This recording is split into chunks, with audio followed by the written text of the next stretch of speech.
श्रीरामचंद्र परब्रह्मणे नमः। श्रीगुरुभ्यो नमः। श्रीमात्रे नमः। श्रीगणेशाय नमः।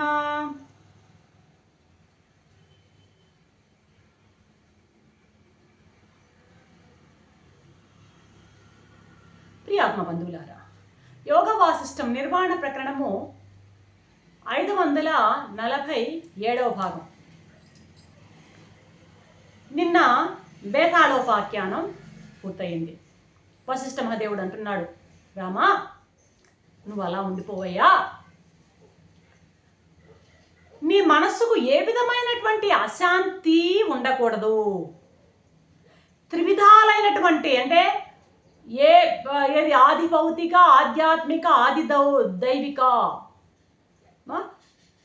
ఆది దైవికంగా కూడాను త్రివిధాలైనటువంటి దుఃఖాలు ఏవి నీకు ఉండకూడదు. శాంతంగా ఉండాలి. ఎక్కడా కూడాను అశాంతి అనేది లేశమన్నా ఉండకూడదయ్యా. మొత్తం నీ అంతా కూడాను శాంతమైపోవాలి అంటున్నాడు. ఇక్కడ శాంతం అనే దానికి మరొక అర్థం ఏంటంటే కనపడకుండా ఉండడం అన్నమాట. లయమైపోవడం, కనపడకుండా ఉండడం. వేదాంతంలో శాంతం అంటే నామరూపాలన్నీ కూడాను లయమైపోవడాన్ని శాంతం అంటారు. వేదాంతంలో ఆ పదానికి అర్థం లయము అని. నామరూపాలన్నీ లయమైపోవడాన్ని శాంతము అనేటువంటి పదం వాడుతుంటారు అన్నమాట. నామరూపాలు బయట పడ్డాయంటే అది అశాంతి. విజాతీయమైనటువంటి స్పర్శ లేకుండా సమస్తము సజాతీయంగా అనుభవానికి వస్తూ ఉంటే అది పరిపూర్ణమైనటువంటి శాంతి. అలాంటి శాంతి నీ బుద్ధిలో నిలిచేటట్టు చూసుకో.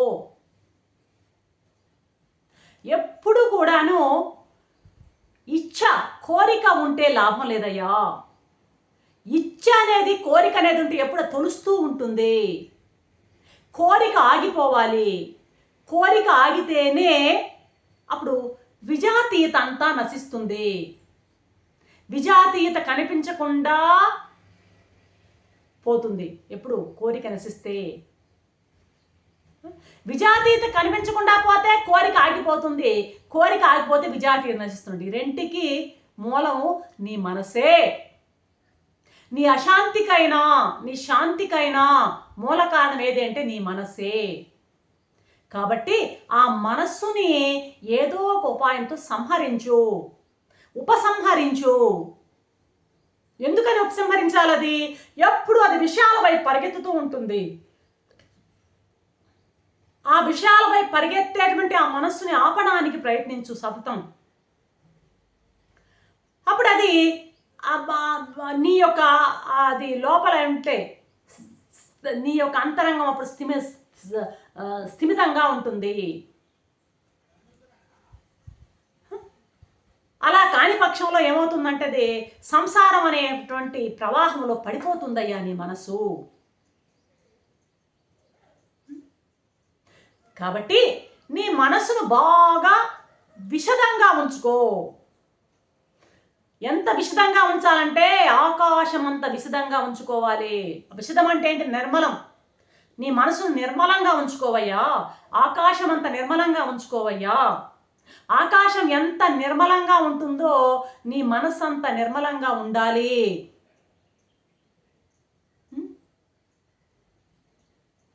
మామూలుగా సృష్టిలో బాహ్యంగా చూస్తే నిర్మలమైన పదార్థం ఏది అంటే ఆకాశం అంటాం.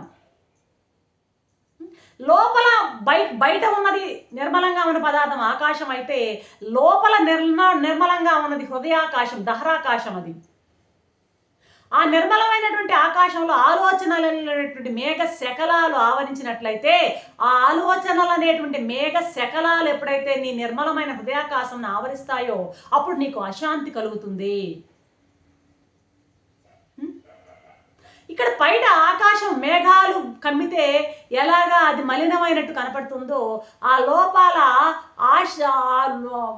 ఆలోచనలు అనేటువంటి మేఘాలు కమ్మినప్పుడు నీది ఆ మనసు కూడాను ఆ మేఘాలతో కలుషితమై పోతుంది.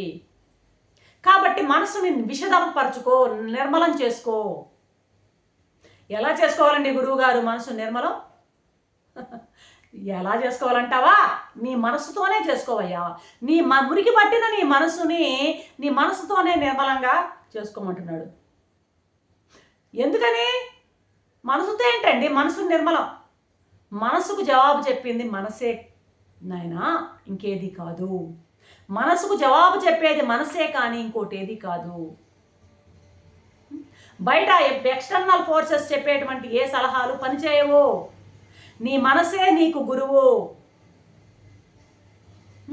కాబట్టి నీవు నీ మనసుని నిర్మలం చేసుకుని శమ స్వభావాన్ని అవలంబించు. శమం అంటే ఏంది?